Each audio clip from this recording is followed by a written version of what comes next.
और वो वादा की गई मुक़द्दस रूह जो कायनात की शुरुआत से है अब एक जिस्म में है और हमारे बीच आ चुकी है। पैदाइश की खबर चारों तरफ है और उस बच्चे की तलाश जारी रहेगी। वो दाऊद के तख्त पर बैठकर हम पर हुकूमत करेगा, यही परवरदिगार की मर्जी है। वो आ गया। मोहम्मद, ये कैसा नाम हुआ भला? इस नाम का मतलब है तारीफ के काबिल मोहम्मद। लेकिन सिर्फ मोहब्बत और दोस्ती ही बरकरार रहेगी, ठीक तुम्हारे हाथों की खुशबू की तरह जो हमारे मदीने से निकलने के बाद भी यहाँ तक आ रही है। क्या आपने उनके कंधों के बीच कोई निशान देखा है? जानते हैं क्या है वो? निशानी है पैगंबर होने की।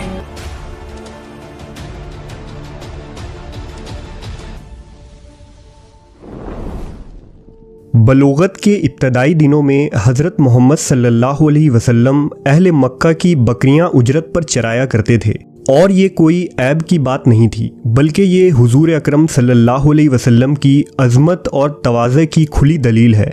इसलिए कि बकरियां चराने वाले शख्स में जफ़ाकशी, तहम्मुल व बर्दबारी और नरम दिली पैदा हो जाती है। इसलिए कि बकरियां चराना मामूली काम नहीं बल्कि बहुत ही ज़्यादा होशियारी और बेदारी वाला काम है। यही वजह है कि तमाम अंबिया अकराम ने बकरियां चराई हैं। इस मुतालिक खुद नबी सल्लल्लाहु अलैहि वसल्लम ने अहादीस मुबारका में फरमाया है कि अल्लाह ने जो भी नबी भेजा उसने बकरियां ज़रूर चराईं। सहाबा ने पूछा कि या रसूल अल्लाह, क्या आपने भी?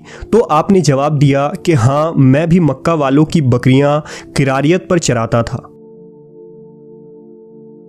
इसी तरह एक मरतबा नबी सल्लल्लाहु अलैहि वसल्लम सहाबा कराम के साथ जंगल तशरीफ़ ले गए। सहाबा बैरियां तोड़ तोड़ कर खाने लगे तो आप सल्लल्लाहु अलैहि वसल्लम ने इरशाद फरमाया, जो खूब सया हो वो खाओ, वो ज़्यादा मज़े की होती हैं। ये मेरा उस ज़माने का तजुर्बा है जब मैं बचपन में यहाँ बकरियां चराया करता था। बहरहाल मक्का के उन वादियों में नबी करीम सल्लल्लाहु अलैहि वसल्लम की उम्र मुबारक 20 बरस हो गई। उन दिनों कबीला कुरैश और कबीला कीस ऐलान के दरमियान एक ज़बरदस्त जंग हुई। ये जंग हर्बुल फज्जार के नाम से मशहूर है। दौरे जाहिलियत में अरब के छोटे बड़े कबीले की छोटी छोटी बातों पर खूनरेज़ जंग हो जाया करती थी, लेकिन जंग फज्जार को तारीख़ में एक अहम जंग माना जाता है क्योंकि इस जंग में खुद हुजूर सल्लल्लाहु अलैहि वसल्लम ने शिरकत की थी और उस वक्त आप एक नौजवान शख्स थे। इस जंग की तफसील कुछ यूँ है कि दौर जाहिलियत में अक्कास के मैदान में एक बड़ा मेला लगता था जिसमें मुशायरे, किस्सा गोई, कुश्तियाँ और तीर अंदाज़ी का मुकाबला हुआ करता था। लिहाजा इस मेले में बनु किनाना के एक शख्स जिसका नाम बराज बिन कैस था, उसने कबीला बनी हवाजिन के अरवा अर्रहाल नामी आदमी को किसी मामूली बात पर कत्ल कर दिया। कुरैश को इस वाक़े की खबर हुई तो उन्हें अंदेशा हुआ कि कबीला बनु हवाजिन के लोग बदला लेने ज़रूर आएंगे। लिहाजा कुरैश मक्का हरम शरीफ की हिफाजत के लिए काबा के अतराफ़ जमा हो गए। हवाजिन के लोग भी हरम की तरफ बढ़ने लगे और दोनों कबीलों के दरमियान मतभेड़ हुई। ये मतभेड़ कई रोज़ तक यूं ही चलता रहा और वक्फा वक्फा हवाजिन के लोग हमला करते रहे। आहिस्ता आहिस्ता कुरैश के हलीफ कबाइल भी इस जंग में कूद पड़े और ये एक बड़ी लड़ाई बन गई। आखिरकार कुरैश और हवाजिन के दरमियान 15 आमुल फील के साल एक बड़ा मुआरका हुआ जिसे हर्ब फज्जार कहा जाता है। ये एक ज़बरदस्त और फैसला कुन जंग थी जिसमें जीतने वाला पूरे जज़ीरा अरब और तमाम कबीलों में सबसे ताकतवर साबित होता। इसलिए कुरैश के सरदारों ने अपने पाँव में बेड़ियाँ डाल ली ताकि वो मैदान जंग में साबित कदम रहें और कोई फरार न हो सके। इस जंग में हुजूर के चचा ज़ुबैर बिन अब्दुल मुत्तलिब बनु हाशिम की क़यादत कर रहे थे और दूसरे कबीलों का सिपा सलार हर्ब बिन उमैया था।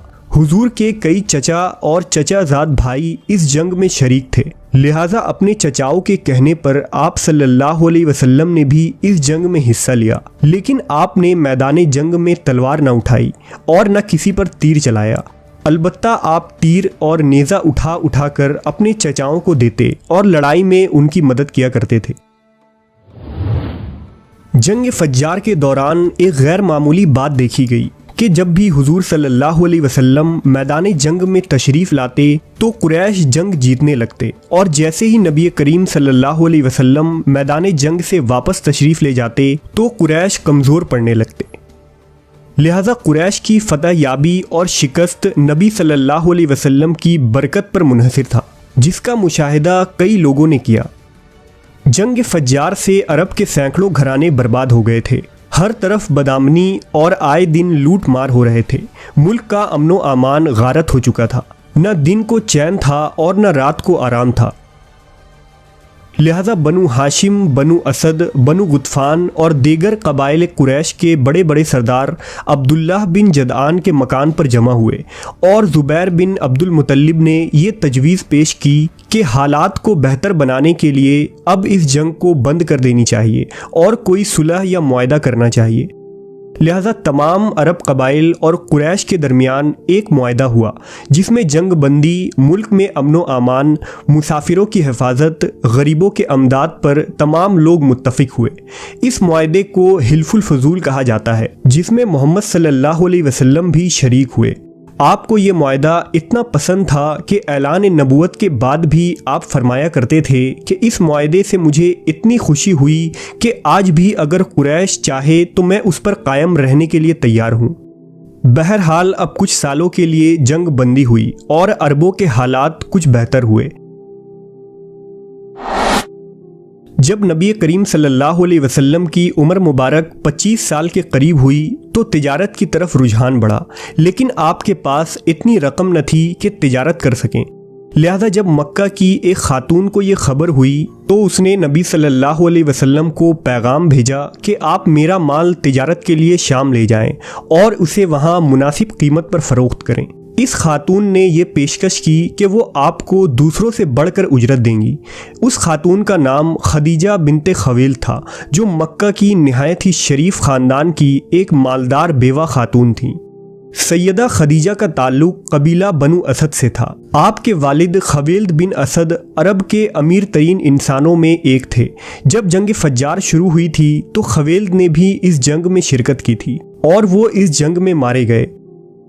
لہٰذا باپ کے مرنے کے بعد سیدہ خدیجہ نے سارا کاروبار خود سنبھالنا شروع کر دیا تھا۔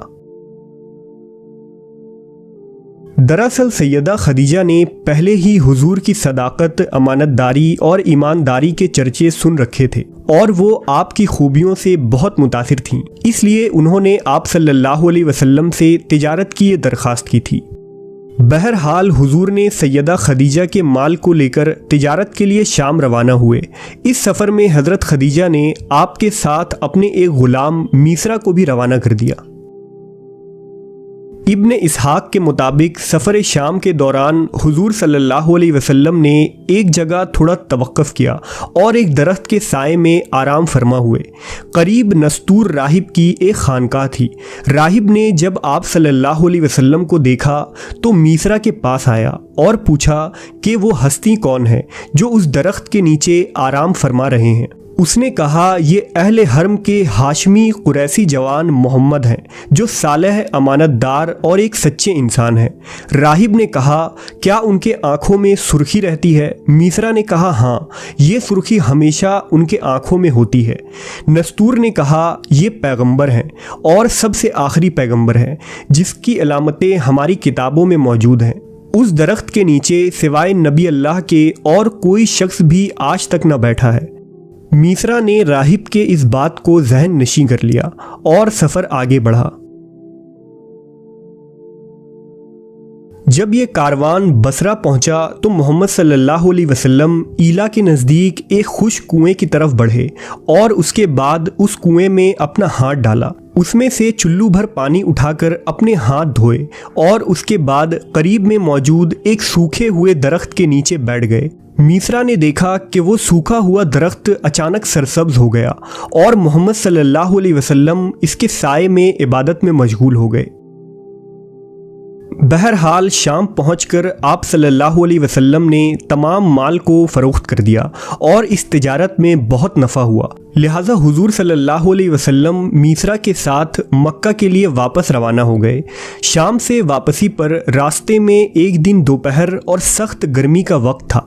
मीसरा क्या देखता है कि हुजूर ऊंट पर सवार हैं और 2 फरिश्ते आपको धूप से बचाने के लिए साया किए हुए हैं। अल्लाह ने मीसरा के दिल में नबी की ऐसी मोहब्बत डाल दी कि गोया वो नबी सल्लल्लाहु अलैहि वसल्लम का गुलाम बन गया।